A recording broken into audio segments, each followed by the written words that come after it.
wonderful. Please, Alice, help me fulfill my pledge. I need my men.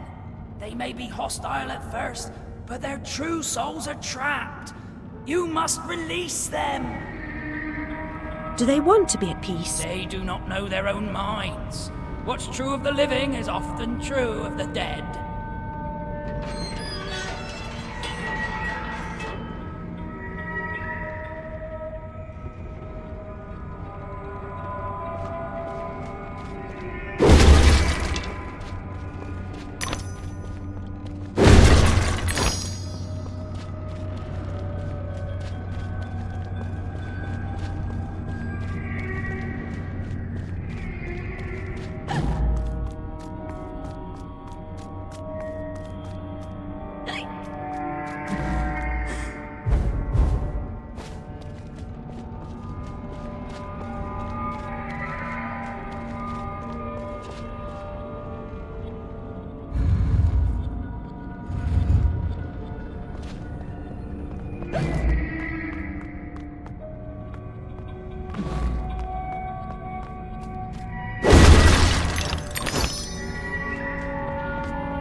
I'm a saviour, of a sort.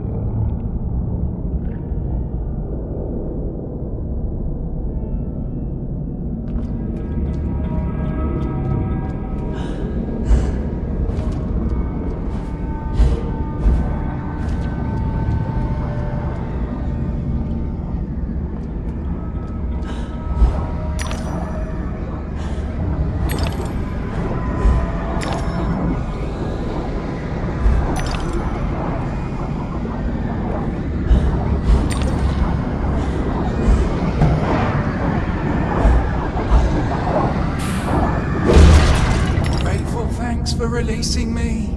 I never dreamed.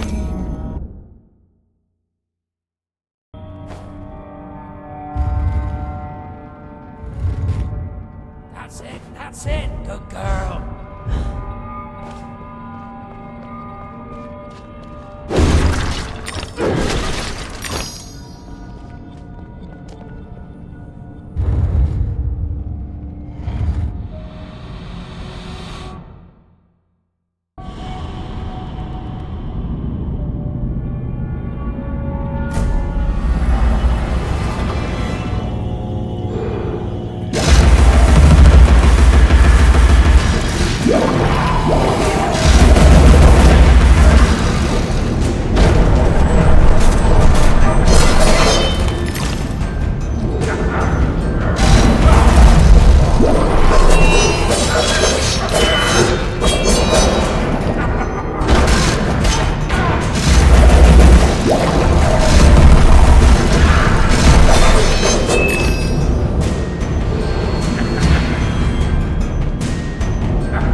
soul be so ignorant? I'm an answered prayer.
Reuniting me with my ship.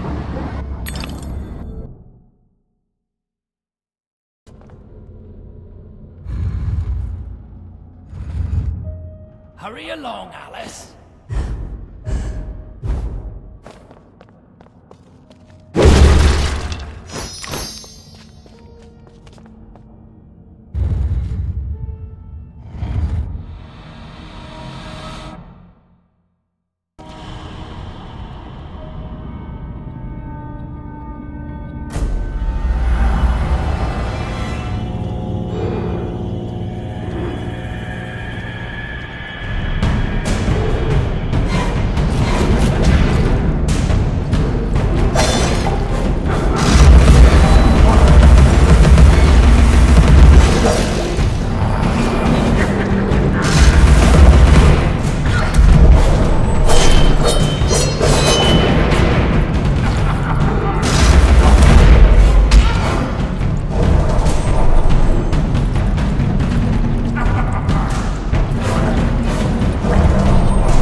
Much trouble?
Haul anchor and heave to, men! It's the wide and glorious main for us!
There's no time to waste.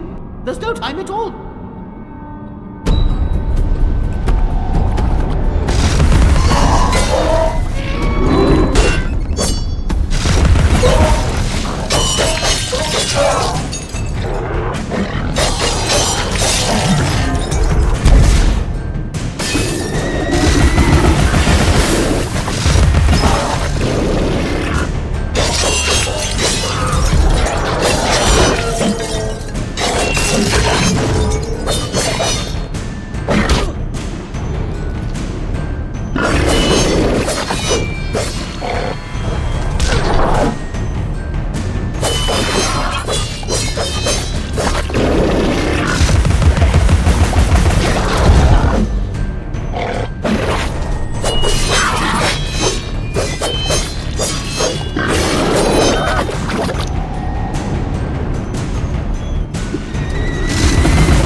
Come, Alice, don't dawdle.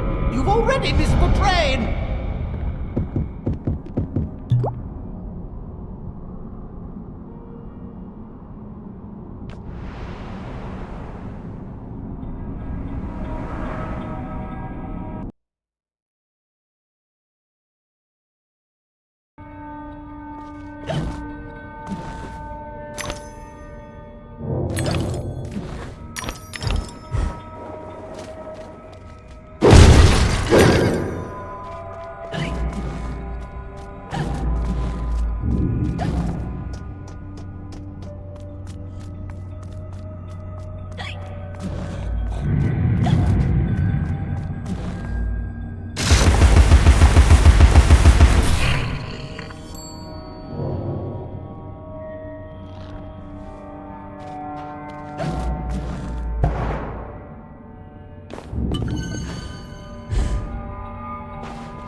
Every picture tells a story.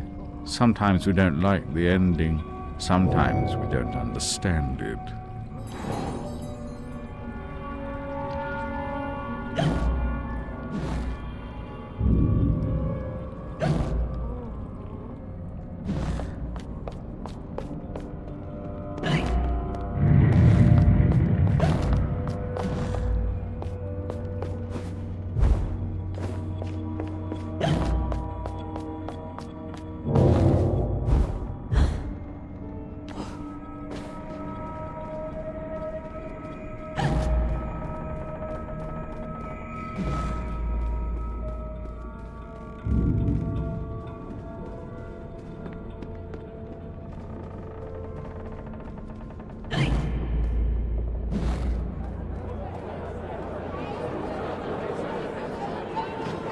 Ladies and gentlemen, welcome to the show!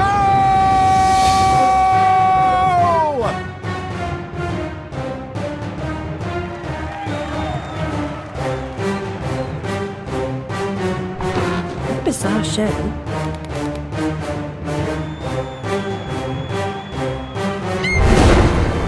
That's quite enough of that, I think. Enough preliminaries. Here's the performance you've been waiting for. Proves I'm without prejudice and have a fine sense of humour.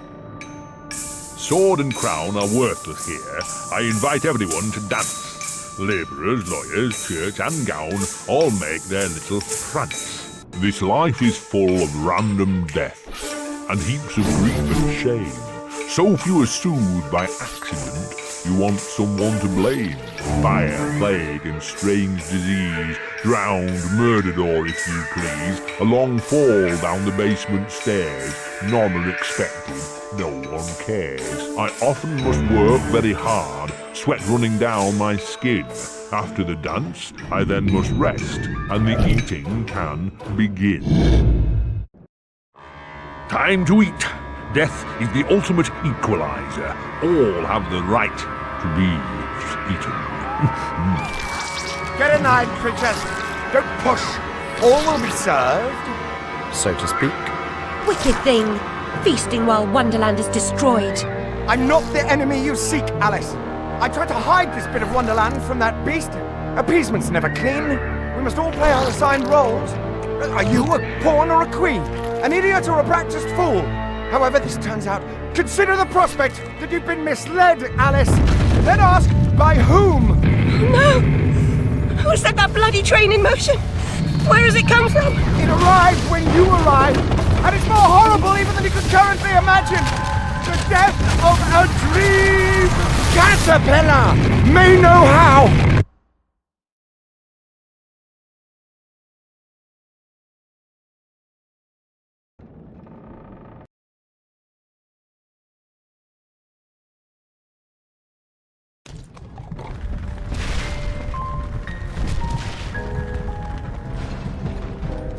What? Oh, the blood in my mouth tastes like bile. Where's the brute that hit me, Nanny? Nasty prat's out cold. Not dead, and more's the pity. What did he want? What they all want. Money didn't earn. What were you thinking, butting into that mess? You could have been killed. Nanny, my mind's in pieces. I still have terrible visions, and I need to know. About the fire. Same as always. You need to move on, Alice. So do I. Well, at least she's not spewing that asylum nonsense. My past is dead. I killed them. I should have saved them. I should have died. Her mind was in shambles. Radcliffe thought familiar faces would bring her round. After a year, he lost interest in her inheritance. Greedy sod. Still, always asking his bizarre questions. Heavy dose of madness, I'd say, but honesty's never the best policy in this life. When she wasn't comatose, she gaped, eyes like pinwheels, drooled, occasionally screeched. Never uttered a sensible sound. And like the child she was, she kept her secrets close.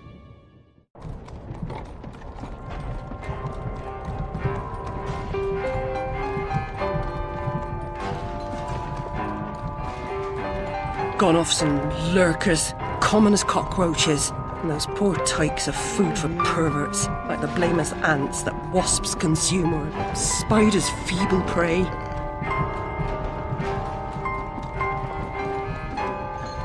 You visited my room at Rutledge. What were you... Recall that? Radcliffe paid me for a bit. A woman alone sometimes does what she doesn't particularly feel like doing, as you know. Nurse Whitler said you'd fallen on hard times. I'm no drunk like her. I'm hurting no one. Hooking's not a bad life. Except for the pimps. She also said you might have my rabbit. Please, Nanny, talk about the... Damn fire! Never seems to help. Look, Alice, I can't give you what I don't have. Radcliffe wrote the inquest report. I'll take you to him. Besides, he's got your damn rabbit. You should remember that. All right, but Mr. Radcliffe's useless. Don't I know it?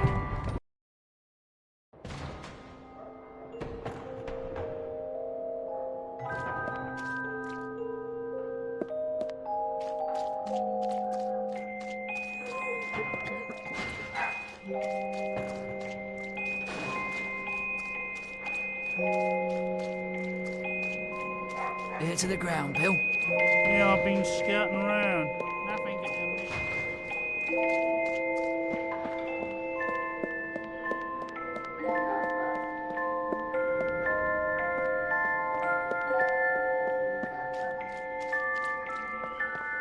For that, I'll be glad to shake your hand, sir. Considering the nature of the goods.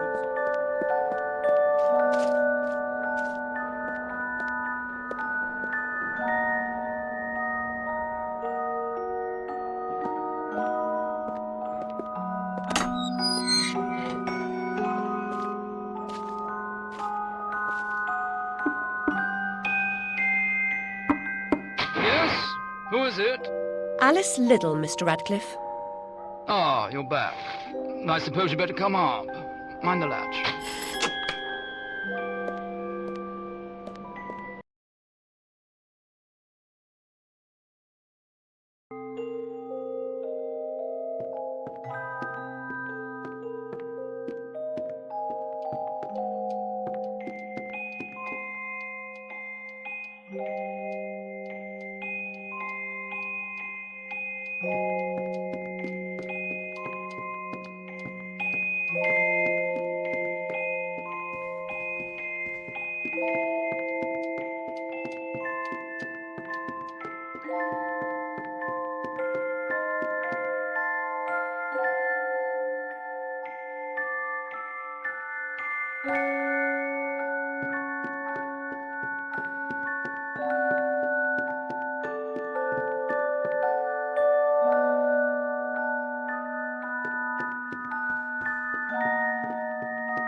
You do have my rabbit.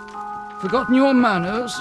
And what else, I wonder? You abandoned it at Rutledge Asylum, my dear. We've been over this before.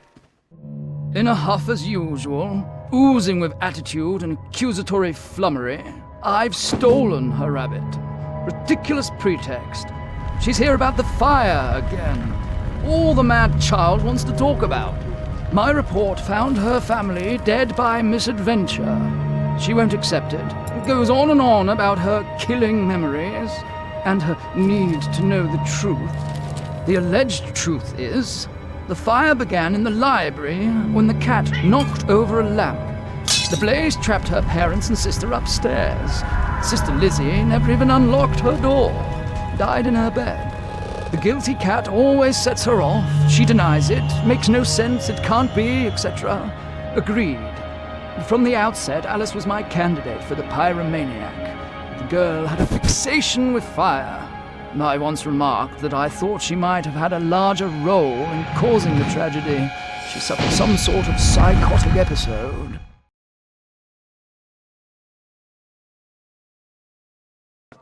Did I rip his head off? I wanted to.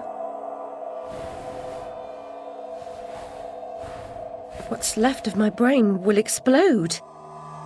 Is it mad to pray for better hallucinations? Perhaps I'm fated to expire right here.